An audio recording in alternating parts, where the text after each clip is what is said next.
Ibu. Ya, ini Cok Dea.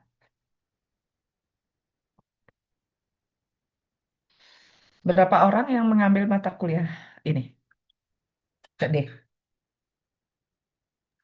Untuk yang ikut elektif teknologi pembibitan kurang lebih 27 orang, Ibu. 27 orang. G, Yang 27. gabung baru 16 orang. Tapi G, mungkin waktunya sudah lewat ya. G, mungkin nanti saya akan konfirmasikan lagi karena beberapa mata Hmm. kuliahnya agak tabrakan ya, Kak Ibu. Tabrakan ya. Mm-mm. Ya. Ada ini, absensi. Untuk asumsinya sendiri itu tidak ada, Oh, tidak ada. disediakan oleh profnya. Wah, berarti di absen ini aja. Nanti Code tolong absen temannya ya. Nanti apabila diperlukan oleh Bu Koordinator, Bu Do Indira, itu bisa nanti dikirimkan ke beliau. Hmm. Baik, Ibu. Oke, baik adik-adik, karena waktu sudah lewat 2 menit dari jadwal gitu ya, untuk mempercepat, maka Ibu akan langsung saja memberikan adik-adik materi kuliah terkait dengan pemuliaan ternak. Itu ya. Recording in progress. Bentar. Ya, ini sudah terlihat nih, Codi. Sudah terlihat, Ibu. Sudah, nggih, nggih. Selamat sore, adik-adik semua. Perkenalkan, nama Ibu adalah sudah tertera di sini ya. Nama Ibu Dewi Ayu Warmadewi. Ibu berasal dari Fakultas Peternakan. Jadi jangan dipanggil Ibu nanti dokter ya. Jadi karena Ibu ini adalah sarjana peternakan, gitu ya. Nah, terkait dengan mata kuliah itu, jadi Ibu itu diberikan tugas oleh koordinator mata kuliah, Bu Dokter Indira, itu untuk memberikan materi terkait dengan pemuliaan ternak. Jadi bidang Ibu di Fakultas Peternakan itu adalah memang pemuliaan ternak. Itu sesuai dengan kompetensi Ibu, gitu ya. Nah, ini adalah pertemuan kita yang pertama. Oke, kemudian sesuai dengan pembagian tugas, bentar Ibu, ini dulu ya, cari ininya. Hmm,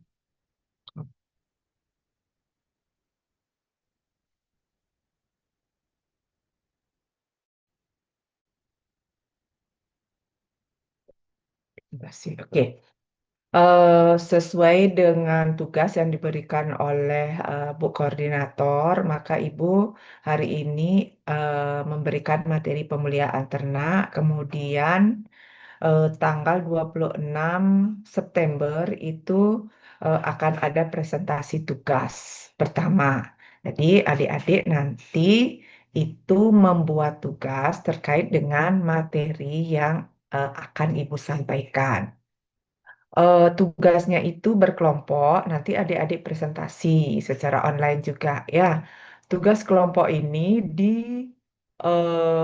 dibuatkan PPT-nya, ya nanti adik-adik presentasi bergantian gitu ya. Kemudian nanti tugas ini juga dikumpulkan ke Ibu, nanti akan Ibu berikan kepada koordinator mata kuliah untuk di backup, gitu ya. Ada pertanyaan ya? Pertanyaan lagi? Izin bertanya, Ibu. Mohon maaf tadi G. saya ketinggalan untuk kelompoknya jumlahnya berapa, Ibu? 5, Ibu? Atau 6? Nanti disesuaikan saja, Cok D. Oke. Ibu tidak perlu mengatur ya kelompoknya. Silakan Cok D yang membagi teman-temannya. Berapa kelompok gitu ya. Biasanya berapa? Ini kalau 27 Oke. dibagi 5. Biasa Eh, 6 kali 5. Mohon maaf Ibu, untuk Ah, ah. kelompoknya sendiri ini kan sebenarnya sudah saya berikan dan saya bagi juga menjadi 6 kelompok Ibu. Oh, 6 Eh, kelompok. Nggih. ya, 6 kelompok untuk tugas yang diberikan oleh Indira kalau tidak salah itu. Sama Ibu sama Oh, G. Dok Indira sudah memberikan tugas ya? Oke, jadi Nikel setelah presentasi ini di minggu depan itu ada presentasi untuk tugasnya, untuk case based learningnya seperti itu, Ibu. Iya, iya. Artinya itu kan materi dari Ibu kan? Oke, itu Oh materi iya. materi dari Ibu yang mungkin nanti dibuatkan case based learning oleh rekan-rekan mahasiswa yang nanti dipresentasikan minggu depan metode. Oke, nggih, nggih. Baik, baik.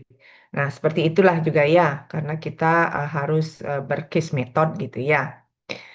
Baik untuk materi berarti sudah nggih, sudah Cuk D yang nanti apa namanya membagilah teman-temannya kemudian tanggal 26, tanggal 26 itu minggu depan ya. Minggu Iya, depan. Ibu. Oh ya, Minggu minggu depan. depan berarti silakan nanti adik-adik presentasi per kelompok. Berarti sudah jelas ya semua nggih.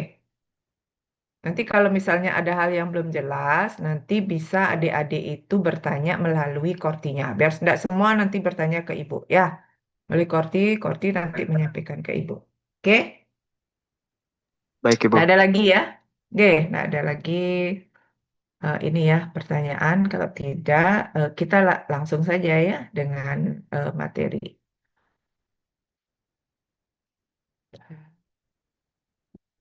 Baik.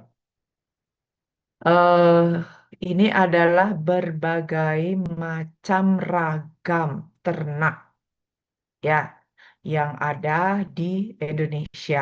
Di adik-adik ini sudah tahu ya ini apa namanya gitu ya, ternak ini, ternak ini, dan semua ini adalah ternak. Ya, ternak itu nanti bisa dibedakan dengan hewan. Adik-adik tentu saja bisa membedakan ya kalau ternak itu yang memang bisa dikonsumsi gitu ya. eh Pemuliaan ternak. Pemuliaan ternak itu adalah suatu ilmu, ya, ilmu pemuliaan ternak gitulah ya. Suatu ilmu yang mempelajari terkait dengan usaha meningkatkan mutu genetik ternak ke arah yang lebih baik sesuai dengan keinginan atau tujuan manusia atau konsumen. Nah, itu definisi dari ilmu pemuliaan ternak. Ilmu yang pelajari usaha meningkatkan mutu genetik ternak ke arah yang lebih baik sesuai dengan tujuan atau keinginan manusia. Itu ya ilmunya ya, apa namanya definisinya. Nah, adik-adik, ini dulu ya. Performan atau tampilan kita itu dipengaruhi oleh faktor genetik dan faktor lingkungan. Ya, tampilan ibu misalnya tuh tampilan Cok D atau tampilan Ririn di sini itu dipengaruhi oleh genetik dan lingkungan. Genetik itu dari mana?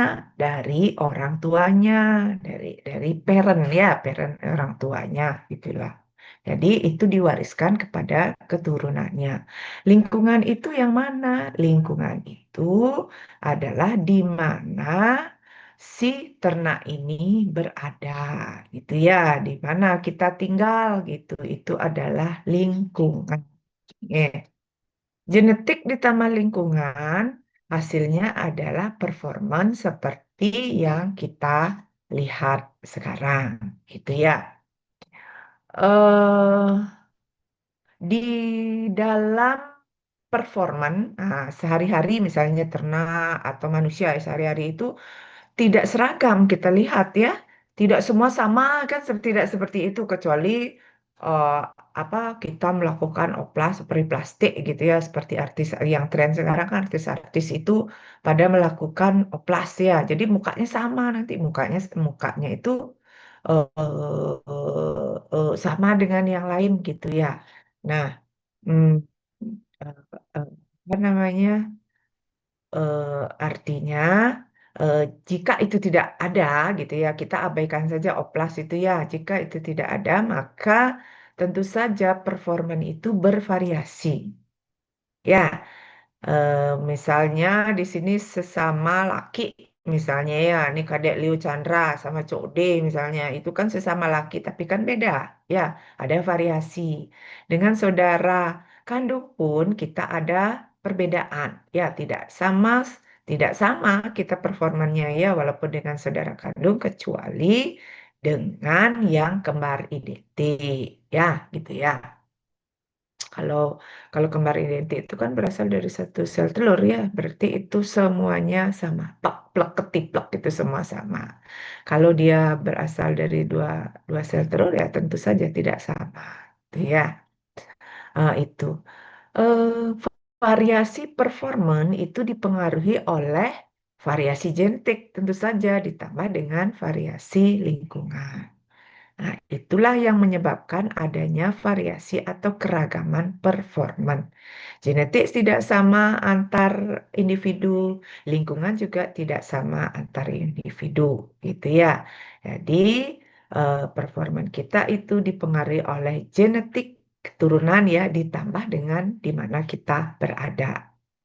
Kalau misalnya genetik kita bagus, misalnya gitu ya, genetik kita bagus, pintar misalnya, tetapi lingkungan kita tidak mendukung. Misalnya, kalau adik-adik misalnya ya, ini secara genetik pintar nih, berasal dari orang tua yang pintar gitu ya.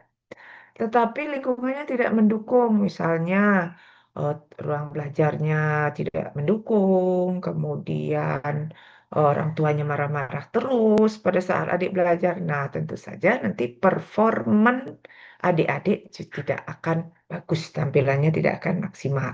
Gitu ya. Demikian juga kalau lingkungannya bagus nih, suasananya bagus, semuanya kebutuhan adik-adik misalnya terpenuhi, misalnya gitu. Tetapi secara genetik itu berasal dari yang kecerdasannya kurang. Nah, tentu saja itu juga tampilan kita itu tidak akan maksimal.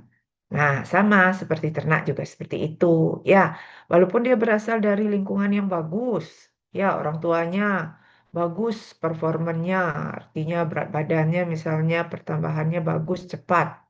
Tetapi kalau lingkungannya misalnya makanannya, pakannya itu terbatas, tidak sesuai dengan kebutuhannya, tentu saja nanti performanya tidak maksimal. Supaya performanya maksimal, maka faktor genetik dan faktor lingkungan ini juga harus maksimal. Bisa jelas nggak sampai di sana ya? Baik, sekarang Ibu lanjut dengan tindakan pemulihan. Sebelum Ibu lanjut, apakah ada pertanyaan? Adakah pertanyaan? Nah, kalau tidak ada, Ibu lanjut dengan tindakan pemulihan. Apa itu tindakan pemulihan? Gitu ya. Tindakan pemulihan itu adalah usaha untuk mencapai definisi tadi itu. Ya, definisi ilmu pemulihan itu. Ya, bagaimana ilmu pemulihan tadi adalah ilmu mempelajari usaha meningkatkan mutu genetik ke arah yang lebih baik. Nah, apa saja usaha-usaha yang harus dilakukan? Nah, usaha yang harus dilakukan itu disebut dengan tindakan. Nah, karena ini adalah ilmu pemulihan, maka usaha itu disebut dengan tindakan pemulihan. Tindakan pemulihan itu ada 4. Yang pertama namanya seleksi, yang kedua culling, yang ketiga replacement, dan yang ketiga breeding. Yang keempat breeding. Ya, apa itu seleksi? Seleksi itu adalah upaya untuk memilih, ya, menyeleksi ya, memilih di antara, memilih individu ya, di antara satu populasi misalnya, ya. Nah, eh, untuk keberhasilan seleksi, maka populasi itu harus beragam atau bervariasi. Baru kita bisa melakukan seleksi atau memilih. Ya, kalau misalnya populasi itu tidak beragam, bagaimana kita melakukan eh, eh, upaya untuk memilih yang baik biasanya ya. Yang baik itu, yang dikatakan baik itu adalah adik-adik yang sesuai dengan kebutuhan kita. Gitu ya.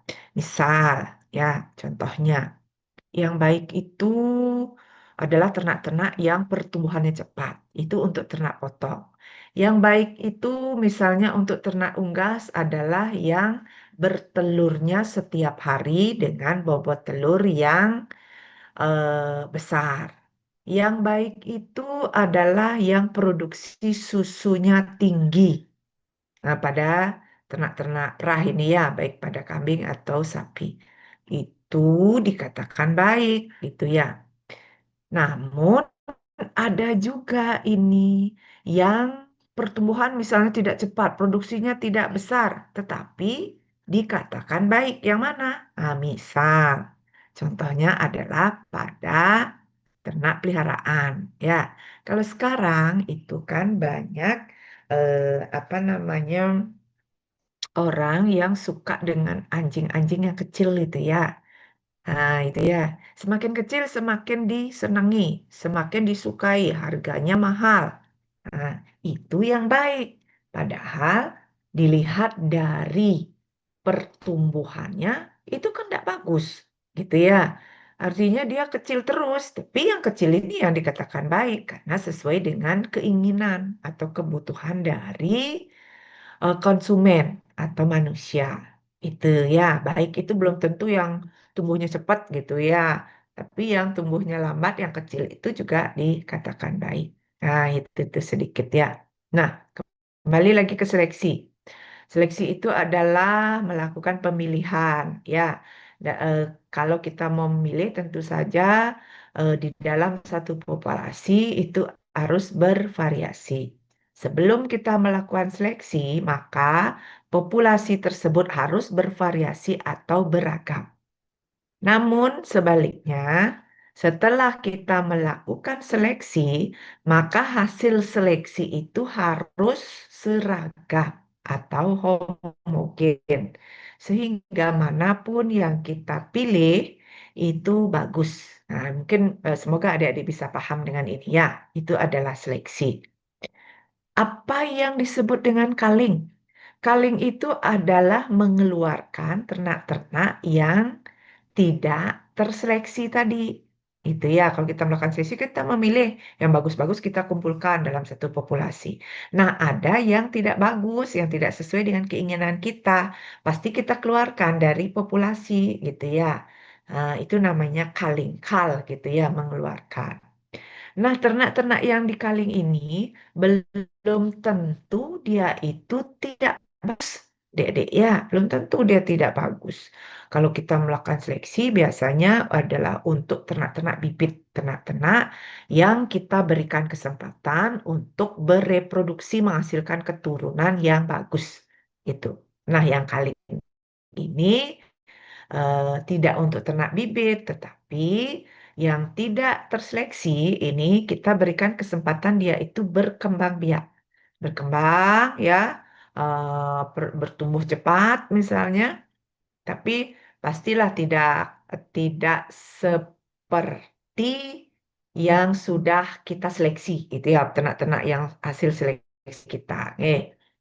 Nah, setelah setelah sampai pada bobot tertentu, gitu ya, ternak ini kita potong. Tidak kita beri dia itu kesempatan untuk bereproduksi atau berketurunan. Nah, itu ya. Itu disebut dengan kali. Nah, apa yang dimaksud dengan replacement? Replacement itu adalah mengganti. Ya, yang keluar, yang dikal ini tentu saja kita harus ganti dengan ternak-ternak yang bagus. Sehingga nanti populasi itu adalah semuanya individu-individu yang bagus. Gitu ya. Itu namanya replacement. Dari mana individu ini berasal? Dari luar populasi. Karena kan populasi tidak hanya satu ya, adik-adik ya, banyak populasi. Misal contohnya adalah di di Bali misalnya ya, di kabupaten ini kan banyak nih ada 9 kabupaten. Kita katakan satu kabupaten itu misalnya satu populasi. Ah, Populasi sapi Bali yang ada di Kabupaten Badung pasti tidak sama dengan populasi sapi Bali yang ada di Kabupaten Karangasem. Tidak sama dengan populasi sapi Bali yang ada di Kabupaten Buleleng misalnya. Nah, kalau kita melakukan upaya seleksi di Kabupaten Buleleng misalnya ya, itu kita kan sudah dapat ternak-ternak yang terseleksi, tapi populasi itu tidak boleh berkurang, jangan jangan dikurangi ya adik-adik karena banyak yang dikal itu. Maka kita harus ganti ini. Masukkan nanti ternak-ternak yang bagus di populasi yang lain. Misalnya kita masukkan nanti ternak-ternak yang baik yang berasal dari Kabupaten Badung. Misalnya. Nah, itu namanya replacement, mengganti yang sudah dikal gitu ya. Sehingga nanti jumlah individu dalam populasi itu tetap. Gitu ya. Nah, sekarang yang terakhir ada breeding. Apa itu breeding? Breeding itu adalah perkawinan. Jadi, ternak-ternak yang sudah kita seleksi, yang bagus-bagus nih, yang hasil-hasil hasil seleksi itu ya, kita kawinkan. Nah, kawinkan tujuannya adalah untuk melihat apakah benar nih ternak ini memang bagus kualitas unggul. Nah, gitu ya. Kualitas unggulnya dilihat juga dari dia bisa bereproduksi. Kalau bagus performanya, tapi tidak bisa bereproduksi, tidak bisa bunting atau membuntingi, ya Pak, tidak itu namanya bukan ternak yang unggul gitu ya adik-adik. Jadi kita mau ngetes apakah dia memang benar-benar unggul, tidak hanya performanya, tetapi juga dia bisa bereproduksi. Nah, itu semua adalah disebut dengan tindakan pemuliaan. Itu ya. Terakhir adalah apa breeding. Nah, usaha ini harus dilakukan secara terarah. Terarah itu artinya kita mau ternak apa? Apakah kita mau ternak potong? Apa kita mau ternak penghasil susu? Kalau unggas misalnya, apakah kita mau ternak potong, ternak pedaging? Apakah kita mau dia menghasilkan telur? Itu kan beda ya. Jadi selalu terus secara terarah kita harus harus si individu ini saya mau jadikan dia bibit penghasil telur yang bagus. Nah, sekarang kita melakukan seleksi, gitu ya. Itu yang namanya terarah, ya. Terus menerus, terus kita lakukan seleksi ini ya. Seleksi, kemudian kita dapatkan hasil, kemudian nanti yang kurang bagus ini kita keluarkan, ya. Kita keluarkan, kemudian yang bagus ini kita berikan kesempatan untuk bereproduksi. Nah, demikian seterusnya dan berkelanjutan. Arti berkelanjutan itu adalah tidak boleh putus ya adik-adik. Kalau sekali kita melakukan seleksi, maka upaya ini tidak boleh terhenti di tengah jalan. Ya, harus terus dia berapa generasi terus sampai mencapai yang kita inginkan. Itu ya. Itu artinya terarah tadi ya, terus kita mau apa, terus menerus ya. Terus kita lakukan keempat tindakan pemuliaan ini menghasilkan nanti yang sesuai harapan kita. Berkelanjutan artinya tidak boleh putus. Kalau putus, buyar usaha kita ini untuk melakukan tindakan pemuliaan itu sudah tidak ada artinya dan kita harus mulai lagi dari nol untuk melakukan tindakan pemuliaan. Itu. Eh, semoga bisa dipahami. Sebelum kita lanjut, apakah ada pertanyaan? Oke, kalau tidak ada pertanyaan, Ibu lanjutkan dengan, sorry, ini. Nah, untuk apa sih, gitu ya? Untuk apa sih kita melakukan tindakan pemuliaan itu? Itu pasti pertanyaannya adalah seperti itu. Tujuan dari kita melakukan tindakan pemuliaan itu adalah meningkatkan produktivitas yang ujung-ujungnya adalah meningkatkan income atau penghasilan. Ya, kalau misalnya ternaknya itu tumbuhnya bagus, produksi telurnya bagus, misalnya produksi susu tinggi, tentu saja rupiah yang kita dapatkan, penghasilan yang kita dapatkan itu akan lebih baik, lebih tinggi. Nah, itu adalah apa tujuan dari tindakan pemuliaan ini, gitu ya. Nah, yang tindakan pemuliaan, nah ini adalah namanya segitiga, segitiga emas, namanya, ya. Nah, kalau kita melakukan usaha peternakan, ini harus ada semua ya adik-adik ya, tidak bisa hanya satu saja, tidak bisa ya. Ini adalah segitiga emas namanya. Nah, yang tadi kita bicarakan itu adalah namanya breeding. Breeding itu pemuliaan gitulah ya. Breeding itu pemuliaan. Breeding harus ditunjang dengan feeding atau pakan. Ya, dan harus juga ditunjang oleh manajemen, tata cara atau pengelolaannya. Breeding yang tadi itu yang bibit yang bagus harus ditunjang dengan nutrisi yang baik yang ada di feeding ini. Kemudian juga pengelolaannya harus bagus. Misalnya, kalau ternak nih ya kandangnya harus sesuai, kemudian suhu, itu kan harus mendukung semua ya. Nah, sehingga nanti tiga hal inilah yang mendukung performa yang bagus itu. Itu ya, tiga emas namanya, breeding, feeding, dan manajemen. Itu ya.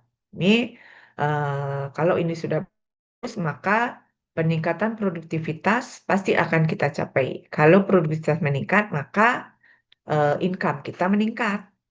Lebih baik kan? Lebih lebih banyak penghasilan kita. Kalau penghasilan kita sudah lebih banyak, lebih baik, maka kesejahteraan itu astungkare ya, adik-adik, atau alhamdulillah gitu ya, bisa tercapai. Itu ya. Nah, itu kemudian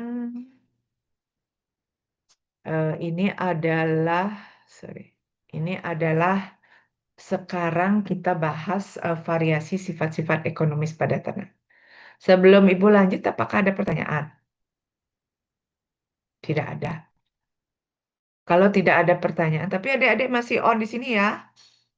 Adik-adik, jangan sampai Ibu nanti ngomong sendiri, tapi adik-adik entah melakukan kegiatan yang lain gitu misalnya. Tidak ya, harapannya adik-adik semua ada di depan laptopnya atau HP-nya. Ya, baik. Itu tadi sekilas Ibu sampaikan apa yang dimaksud dengan tindakan pemuliaan. Sekarang kita lanjut ke variasi sifat ekonomis. Variasi sifat ekonomis. Kenapa kita penting ini untuk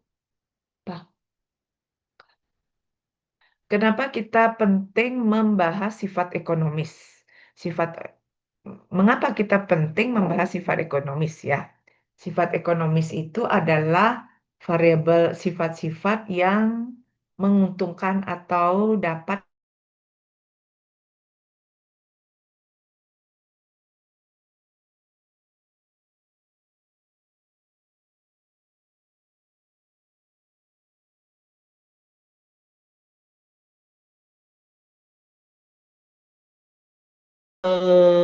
penting gitu ya karena seperti tadi itu yang menghasilkan pendapatan dan sifat ekonomis ini kalau adik-adik penelitian ya itu di bidang peternakan ya kalau adik-adik di penelitian bidang peternakan itu akan menjadi variabel-variabel yang diamati.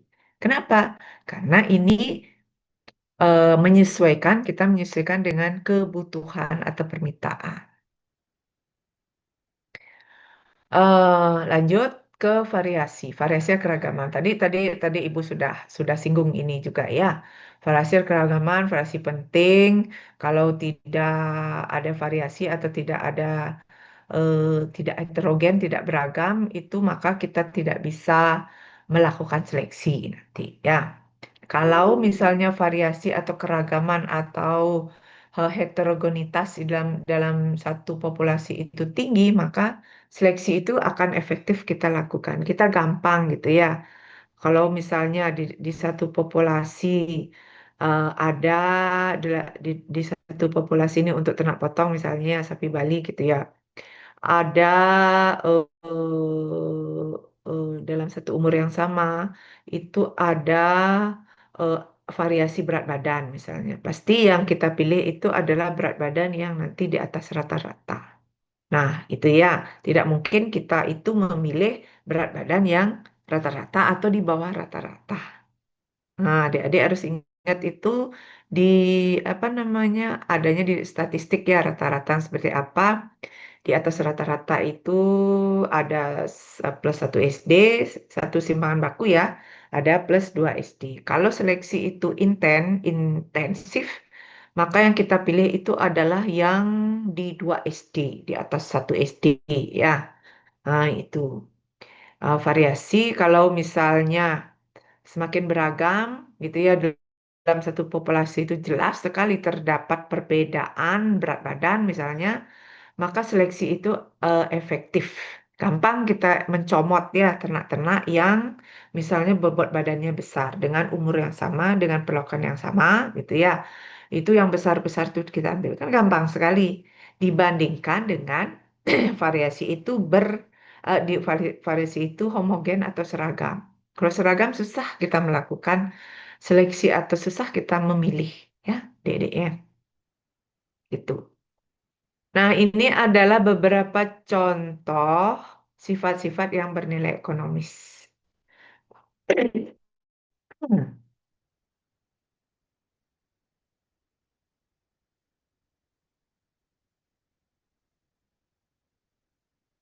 Nih ya, Dek ya, sifat-sifat yang bernilai ekonomis. Kemudian kita lanjut dengan tujuan produksi. Nah, apa sih sebenarnya tujuan produksi? Tujuan produksi itu ada dua, ya adik-adik ya. Menghasilkan ternak bibit dan menghasilkan ternak komersil. Tadi sudah Ibu singgung sedikit tuh ya. Kalau kita mau menghasilkan ternak bibit, apa saja yang harus kita persiapkan? Kalau kita mau menghasilkan ternak komersil atau komersial stok, apa saja yang harus kita lakukan? Ternak bibit itu adalah hasil seleksi yang bagus-bagus. Nah, nanti kita berikan dia kesempatan untuk bereproduksi. Kalau ternak komersil itu tidak bagus juga sebenarnya ya, tapi kita tidak berikan dia itu kesempatan bereproduksi. Kita hanya pentingkan untuk nanti dipelihara, selanjutnya dipotong pada bobot potong tertentu. Kalau ternak perah, kalau dia produksi susunya tinggi gitu, bisa kita seleksi sebagai bibit. Eh, kalau untuk ternak perah tentu saja yang kita pilih itu kan ternak betina ya, karena betina saja yang bisa menghasilkan susu kan. Nah, yang jantan itu biasanya dipotong ya, Dek-dek ya. Hmm. Nah, ternak berbibit eh ya. Adik-adik, kalau kita melakukan seleksi, itu ya adik-adik ya, salah satu tindakan pemuliaan, maka kita harus memilih bibit pejantan dan bibit induk. Bibit pejantan itu seleksinya lebih intens dibandingkan dengan bibit induk. Apakah ada yang tahu ya? Kenapa? Adakah yang tahu?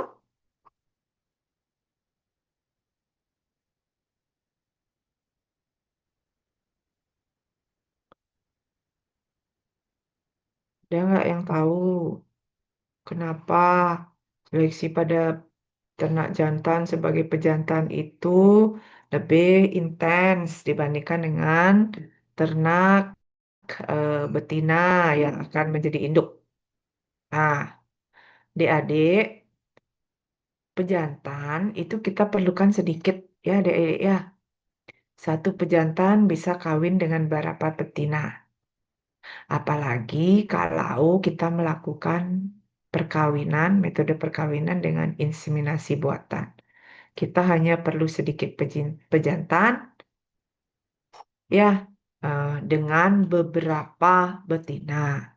Kalau ternak besar itu perbandingan jantan dengan betinanya, kalau sapi misalnya ya, ruminansia besar deh ya, itu 1:25. Ini satu pejantan berbanding dengan 25 induk. Itu untuk yang kawin alam. Kalau yang kawin IB lebih banyak lagi. Sekali ejakulasi, semennya itu dengan perlakuan ya adik-adik ya, bisa digunakan untuk mengawini ribuan betina. Nah, karena itu pejantan sebenarnya sedikit kita perlukan untuk bibit. Tetapi untuk dipotong, nah, digemukkan, itu biasanya kita memilih yang jantan. Kenapa? Karena yang jantan itu lebih cepat pertumbuhannya.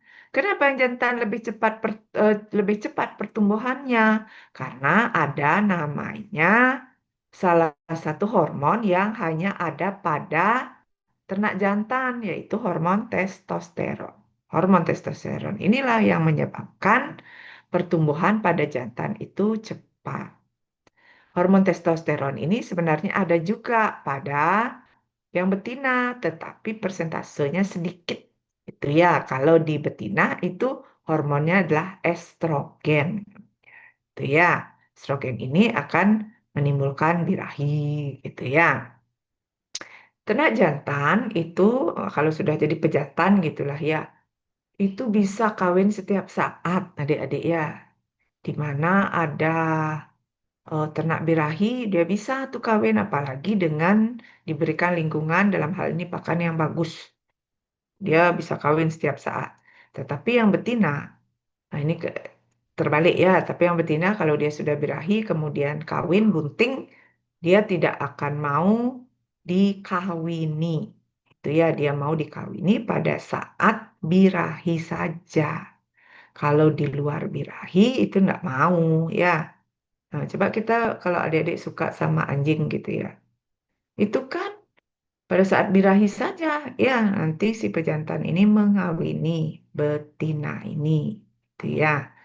Anjing, kucing sama itu ya. Demikian juga ternak. Ternak itu juga sama. Kalau si betina birahi akan ada hormon ya, hormon namanya, tersium oleh si pejantan, dia akan tahu di mana betina birahi, dia akan siap-siap kawin. Nah, si betina ini kalau birahinya sudah lewat, dia tidak akan mau dikawini. Gitu ya. Baik, sekarang ternak komersil, komersial stok ya, final biasanya yang kita katakan tidak kita berikan kesempatan dia itu bereproduksi, jadi hanya untuk dipotong saja, itu ya, atau kita berikan kesempatan dia untuk bertelur saja, gitu ya, itu namanya ternak komersil. Lanjut, nah ini adalah upaya yang dilakukan untuk menghasilkan ternak bibit. Upaya apa yang dilakukan untuk menghasilkan ternak bibit? Tadi kan eh, ada performance test, ada seleksi intensif, ada culling, ada inbreeding. Ini lebih intens seleksinya ya kalau untuk bibit ya. Karena kita menginginkan bibit ini benar-benar bagus.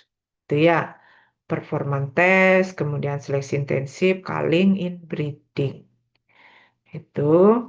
Kemudian kalau ternak komersil yang dipentingkan adalah produksinya yang harus tinggi. Kalau ternak bibit yang dipentingkan itu adalah breed tersebut harus sesuai dengan standar. Standar kalau misalnya di Indonesia ada standar nasional Indonesia. Kalau untuk sapi Bali, bibit sapi Bali ada ciri-ciri yang harus kita penuhi, gitu ya. Ini ternak kalau ternak komersil produksinya yang harus tinggi kan adik-adik karena kita itu melihara ternak ini memang untuk menghasilkan atau berproduksi dan kita bisa melakukan crossing di sini ya, crossing antar breed. Kalau bibit yang tadi itu sebaiknya jangan kita lakukan crossing karena kita itu ingin jelas breednya gitu ya. Kalau sapi Bali seperti ini, kalau sapi Brahman seperti ini, kalau sapi Limousin seperti ini. Jadi jelas breednya. Kalau di crossing itu nggak jelas lagi breednya ya. Kalau ternak komersil, karena kita tidak akan memberikan kesempatan berketurunan, ya udah, yang penting produksinya tinggi. Nah, itu ya. Apakah ada pertanyaan, Dek-dek? Tidak ada pertanyaan. Kalau tidak ada pertanyaan, Ibu lanjutkan lagi sedikit saja ya. Dengan proses pembibitan ternak.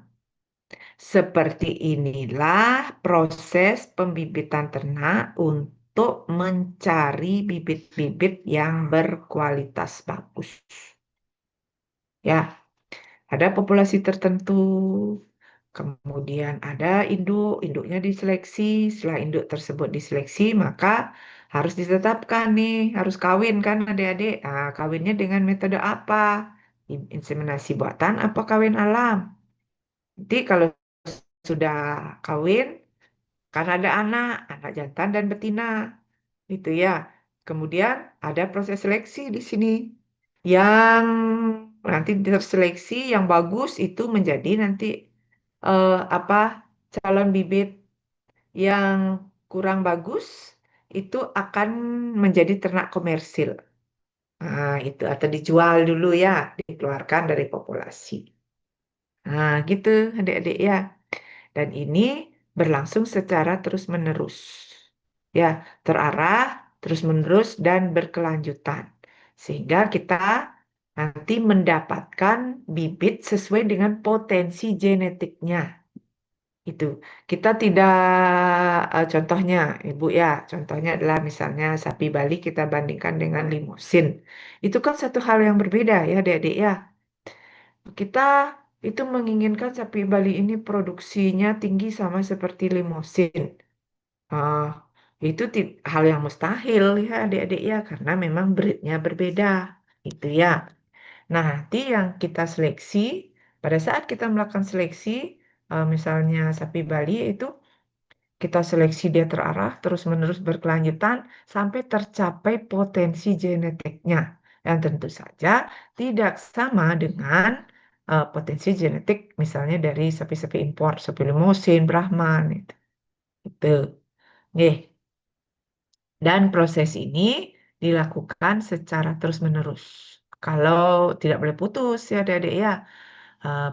Kalau proses ini dilakukan secara terus-menerus, maka kita akan dapatkan bibit ternak yang bagus. Nah, sekarang pertanyaannya, siapa yang berhak melakukan proses pembibitan ini? Hak untuk menghasilkan ternak bibit. Adakah adik-adik yang tahu jawabannya? Siapa? Ya, kalau tidak ada, jadi ibu bertanya, ibu jawab sendiri juga ya. Jadi yang melakukan proses pembibitan ini sebaiknya memang pemerintah dengan instansi yang tupoksinya memang di bidang itu. Misalnya kalau di ternak itu ada BPTU di Denpasar. Di Bali ya ada BPTU HPT Denpasar. Tupoksinya adalah memang untuk meningkatkan mutu bibit sapi Bali. Kemudian ada juga BPTU di Aceh misalnya, itu untuk meningkatkan mutu genetik dari sapi-sapi Aceh. Ada juga di Padang Mangatas untuk meningkatkan mutu genetik sapi-sapi eksotis. Itu ya, sapi-sapi eksotis yang sudah dipersilangkan di sana ya. Gitu ya adik-adik ya. Jadi yang berhak memang melakukan eh, proses perbibitan ini adalah pemerintah. Kalau kalau masyarakat bisa, tetapi harus masyarakat yang memang memiliki populasi ternak yang besar. Nah, kalau masyarakat kita, peternak kita, biasanya peternak di Indonesia itu, nah, peternak di Indonesia itu adalah 70% itu adalah peternakan rakyat. Jadi kalau di Indonesia ya, 70% adalah peternakan rakyat dengan kepemilikan yang hanya dua tiga ekor. Dan tentu saja ini tidak bisa melakukan proses pembibitan atau pemuliaan ini ya. Bagaimana dia bisa melakukan proses pemuliaan dengan ternak, dengan kepemilikan ternak sedikit? Tentu saja tidak bisa. Kecuali peternak-peternak ini tergabung dalam satu kelompok. Ya, dia besar, populasinya banyak gitu ya. Sehingga dia bisa melakukan proses perbibitan. Tuh. Nah, ini adalah cara menghasilkan bul. Bul itu adalah pejantan unggul. Ya, ini adalah proses seleksi di BPTU. Di BPTU manapun ini seperti ini ya, BPTU HPT, BPTU HPT dan pasar artinya Balai apa ya? BPTU. Balai Pembibitan Ternak Unggul dan Hijauan Pakan. Ini khusus untuk sapi Bali. Kalau yang di Bali ya, BPTU HPT Denpasar itu namanya ya. Balai Pembibitan Ternak Unggul dan Hijauan Pakan Ternak Denpasar. Ini tupoksinya adalah salah satu tupoksinya adalah melakukan upaya pemuliaan sapi Bali. Di BPTU manapun milik pemerintah ini ya, upaya untuk melakukan seleksi adalah sama seperti ini.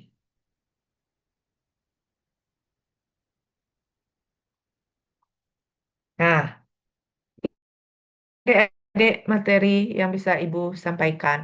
Apakah ada pertanyaan? Ibu stop share aja deh. Izin Apakah ada bertanya Ibu. pertanyaan ya?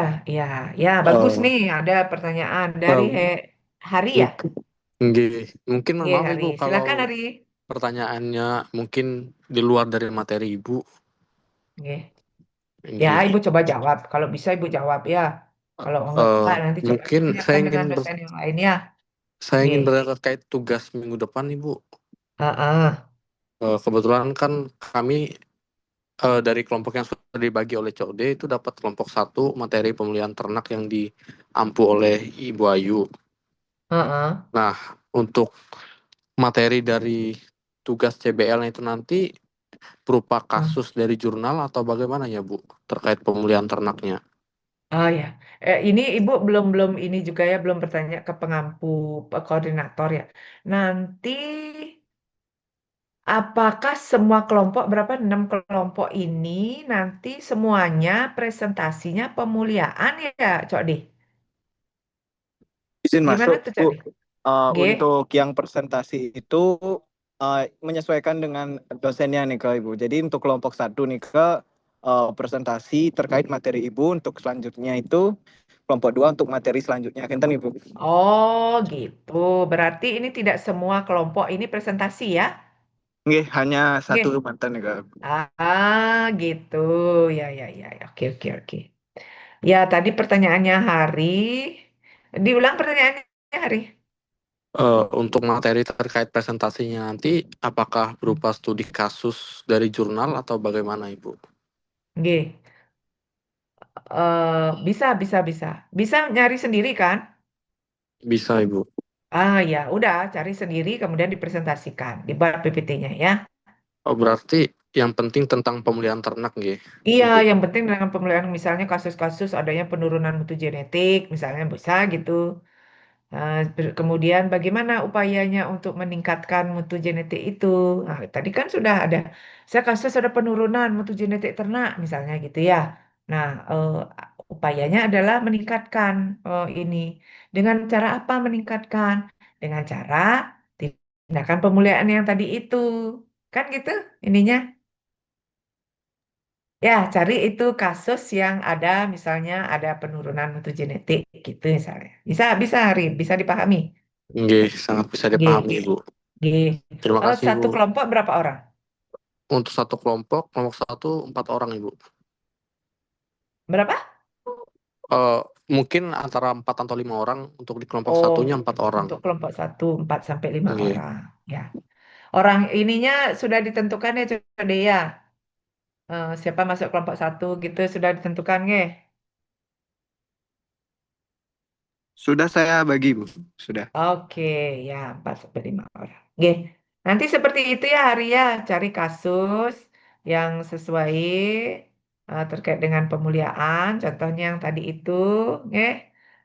Upaya perbaikan mutu genetik misalnya, nah solusinya seperti apa? Nah silakan dan nanti dibuat ininya materinya, kemudian nanti dipresentasikan, ya. Oke, baik. Terima Siap kasih, ya Bu. Arya. Oke. Oke, oke.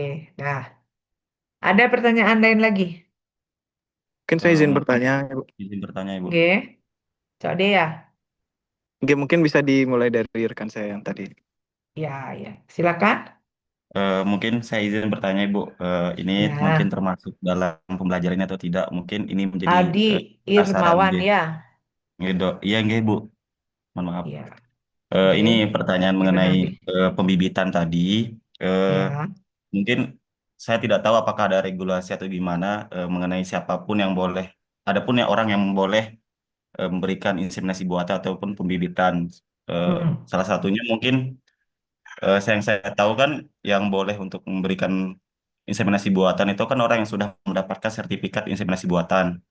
Nggih, Dan nggih, betul. apakah termasuk dalam eh, mantri hewan itu apakah bisa untuk melakukan apa inseminasi buatan atau tidak gitu? Karena melihat bahwa mantri hewan ini sejauh ini yang saya lihat di di di rumah saya gitu Masyarakat. tidak Mm-mm. tidak mempunyai sertifikat bahwa dia itu boleh untuk melakukan inseminasi buatan gitu Ibu. gitu Ibu. Nggih, Apakah ada nggih. regulasi-regulasi dalam dunia peternakan atau gimana gitu? Sudah Ya. Ibu selaku. Adi dari mana? Saya dari Lombok Ibu. Oh, Lombok. Ya, baik. Itu semuanya sudah diatur di Undang-Undang Peternakan dan Kesehatan Hewan ya.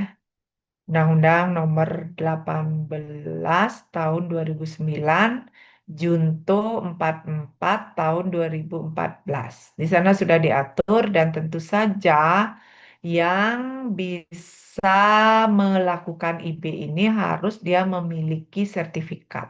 Kemudian dia memiliki SIM, ya, SIM untuk melakukan IB. Itu harus tuh, ya, itu ada di bawah dinas itu.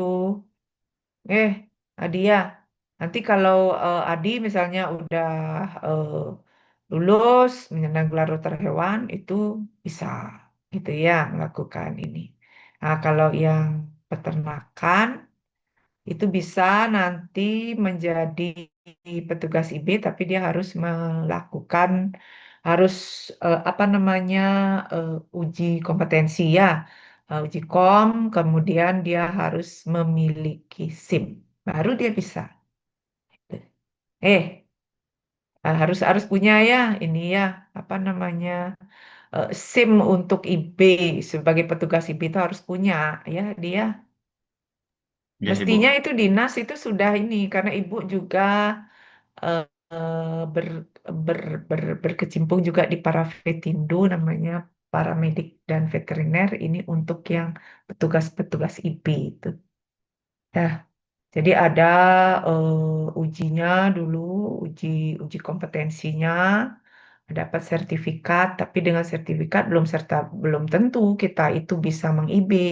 Itu nanti dinas menetapkan mengeluarkan SIM gitulah. Oh, kamu ini bisa meng-IB di daerah ini sehingga tidak terjadi benturan nanti dengan petugas IB yang lain. Gitu kalau petugas inseminator yang Ibu ketahui. Oke, Adi bisa dipahami ya, Adi ya? Oke, bisa Ibu. Oke, heeh. Baik. Ada lagi pertanyaan? Tidak ada.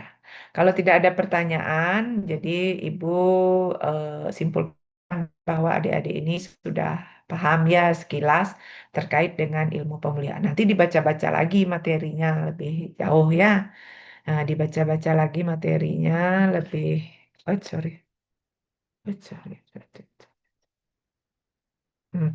Dibaca lagi materinya terkait dengan pemulihan, apalagi nanti yang mau presentasi. Mungkin itu saja ya adik-adik yang bisa Ibu sampaikan pada kesempatan ini. Nggih, terima kasih dan selamat sore. Ibu tutup Selamat ya. sore. Selamat sore Ibu. Terima kasih Ibu.